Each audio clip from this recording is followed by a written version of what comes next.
मैं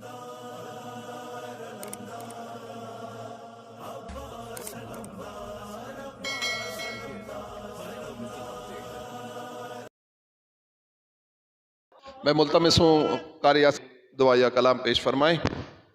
बार दिगर नाराए अऊज़ु बिल्लाहिस समीइल अलीम मिनश शैतानिर रजीम बिस्मिल्लाहिर रहमानिर रहीम। ऐज़ान गिराम क़दर, जैसा कि महफ़िल इख्तिताम पज़ीर हो चुकी है, बस चंद जुमले गोशगुजार करूँगा और चंद लम्हात की ज़हमत। जैसा कि मुझसे कहा गया है कि हुक्म दिया गया है कि कुछ ताख़ीर है अभी नियाज़ में, तो आपकी इस लम्हात से कुछ फ़ायदा उठाते हुए कुछ अर्ज़ करने की कोशिश करूँगा कि जैसा कि ये जो तारीख़ें हैं, 12 रबीउल अव्वल हो या 17 रबीउल अव्वल हो, विलादत बासआदत की तारीख़ें बहरहाल इख्तिलाफ़ रिवायत की बुनियाद पे विलादत मनाई जाती है जनाब ख़त्मी मरतबत हज़रत मोहम्मद मुस्तफ़ा सल्लल्लाहु अलैहि वसल्लम, और आसमान विलायत के छठे सितारे इमाम जाफ़र सादिक़ अलैहिस्सलाम के ये वो हस्तियाँ हैं कि जिनके बारे में खुदावंद आलम हदीस कुदसी में इरशाद फरमा रहा है कि वमा कुन्तो कंज़न मख्फ़ी फ़हबब्तु फ़ख़लक़तु का या मोहम्मद, मैं एक छुपा हुआ ख़जाना था, ए मोहम्मद मैंने चाहा कि मैं पहचाना जाऊँ, इसलिए आपको खल्क़ किया। तो वजह तख्लीक़ क्या है?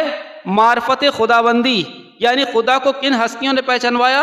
ज़ात गिरामी हज़रत मोहम्मद मुस्तफ़ा सल्लल्लाहु अलैहि वसल्लम,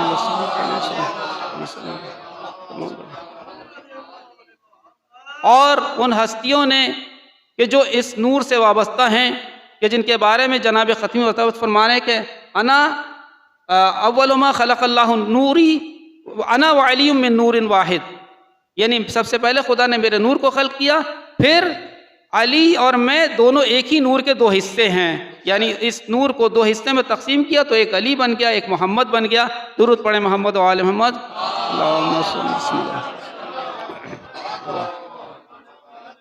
तो अज़ान गिरामी क़द्र, नूर ज़ात मोहम्मदी की रहमतें और बरकतें पूरी कायनात पर छाई हुई हैं, और इस नूर का जो आखिरी सिलसिला है वो हमारे इमाम ज़माना हज़रत इमाम ज़माना अलैहिस्सलाम महदी आखिरुज़्ज़मान, के जिनके बारे में खुदावंद आलम कुरान में इरशाद फरमा रहा है, क्या कह रहा है कि हमने इस नूर को, हमारा वादा है कि पाए तकमील तक पहुँचा कर रहेंगे, चाहे काफिरों को बुरा ही क्यों ना लगे, चाहे नागवार गुजरे, ये नूर मुकम्मल होकर रहेगा।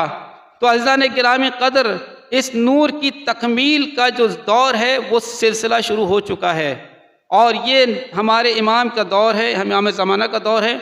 और इस हवाले से मुतमईन रहिए कि जितनी भी मुश्किलात हैं वो ज़हूर इमाम की अलामात ज़ाहिर कर रही हैं। दुरूद पढ़े मोहम्मद व आले मोहम्मद। अभी जैसा कि बिरादर अज़ीज़ साकिब भाई ने ज़िक्र किया था कि आज का दिन उस यानी सबसे ज़्यादा कायनात का शकी तरीन इंसान जो था उसकी मौत का दिन है, उसके वासिले जहन्नुम होने का दिन है। तो उसी हवाले से एक शेर जहन में आ गया कि यजीद मर गया फितना शदीद छोड़ गया, यजीद मर गया फितना शदीद छोड़ गया, कोई न समझे कि दुनिया में अब नहीं है यजीद, में अब नहीं है यजीद, मर के भी लाखों यजीद छोड़ गया, हमें सताने को वो नापदीद छोड़ गया। अज़ान गिरामी क़द्र, ये यजीद जो है ज़ाहिर है कि एक बुराई की अलामत है, और ये अलामत जो है ज़ाहिर है कि हर बुराई के मुकाबले में एक अच्छाई है, यानी एक ज़िद है। अज़ान गिरामी, जैसा कि आसमान की ज़िद क्या है? ज़मीन है।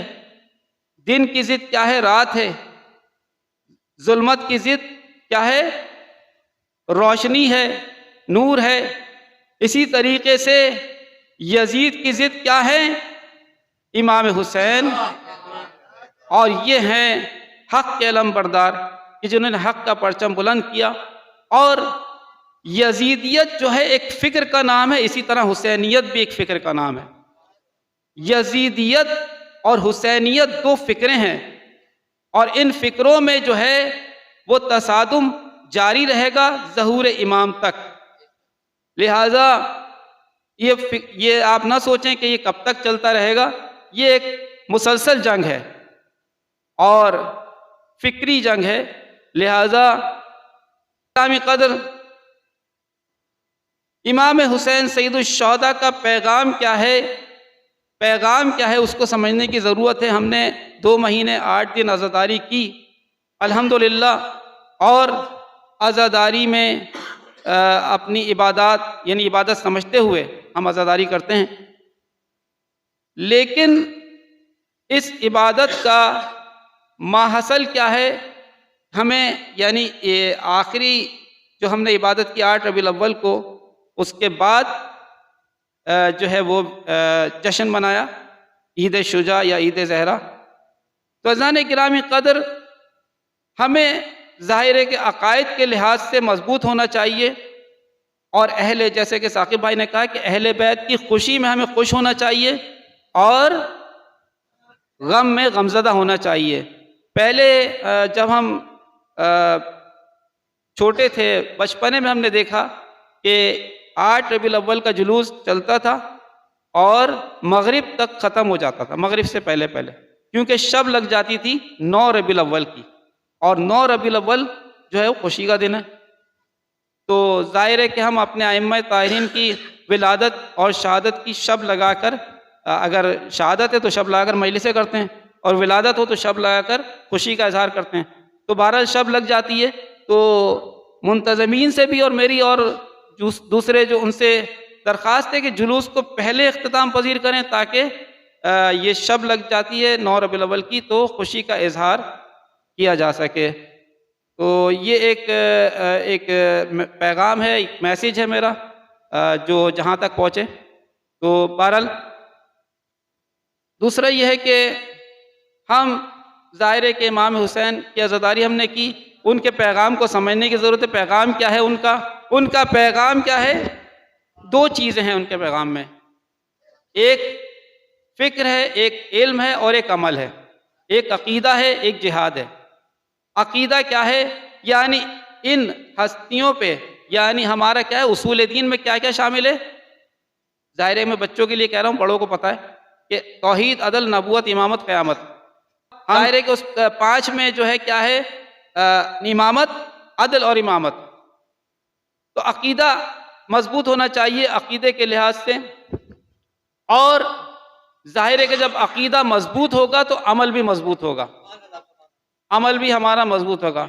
लिहाजा अक़ीदे की बहस ज़रूरी है कि हमारा अक़ीदा क्या है, असल शिया अक़ायद हैं क्या, उसूल दीन, और इसके साथ साथ यानी उसूल दीन अलग हैं, अहकाम अलग हैं। जब हमने उसूल दीन को समझ लिया तो अहकाम पर खुद ब खुद अमल करेंगे। अब ये भी बच्चों के लिए बता रहा हूँ कि अहकाम कितने हैं। अहकाम 5 हैं। कौन कौन से हैं? वाजिब, हराम, मुस्तहब, मकरूह, मुबाह। ये 5 अहकाम हैं, इन पर अमल करना है, यानी वाजिबात को अदा करना है, मसलन नमाज पंजगाना अदा करना है।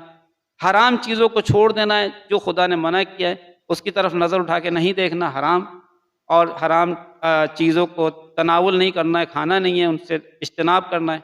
इसी तरीके से मुस्तहिबात को अदा करके सवाब हासिल करना है, और मकरूहात को तर्क कर दें। मकरूहात तर्क यानी मकरूहात अंजाम देने से उसके असरात पड़ते हैं बहरहाल। और उसके बाद मुबाह क्या काम है? खाना पीना, चलना सोना, जागना और बातें करना, गुफ्तगू करना, सब मुबाह है। लेकिन उलमा कहते हैं कि मुबाह कामों को भी हम मुस्तहब बना सकते हैं। वो किस तरह?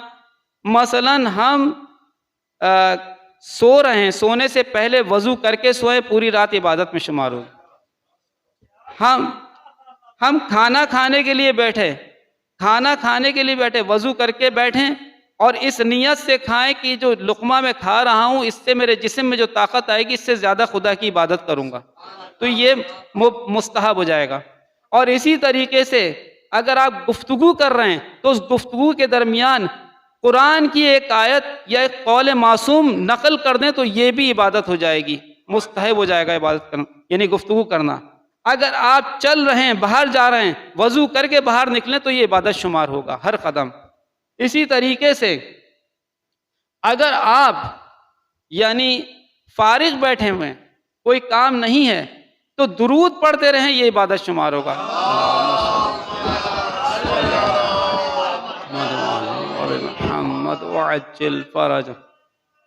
फ़ैज़ान गिरामी क़द्र, ये दुरूद जो है ज़िक्र कसीर है, यानी दुरूद आप जितना पढ़ेंगे इसका सवाब फरिश्ते नहीं लिख सकते। रिवायत के जुमले हैं कि एक फरिश्ता है जिसके हज़ारों हाथ हैं और हज़ारों उंगलियां हैं, और वो बारिश के कतरात को शुमार करता है, जितने बारिश के कतरे गिरते हैं उसको शुमार करता है, गिनता है। लेकिन एक दफ़ा दुरूद पढ़ने से उसकी फजीलत और उसके सवाब को नहीं गिन सकता। दुरूद पढ़े मोहम्मद मोहम्मद वाले।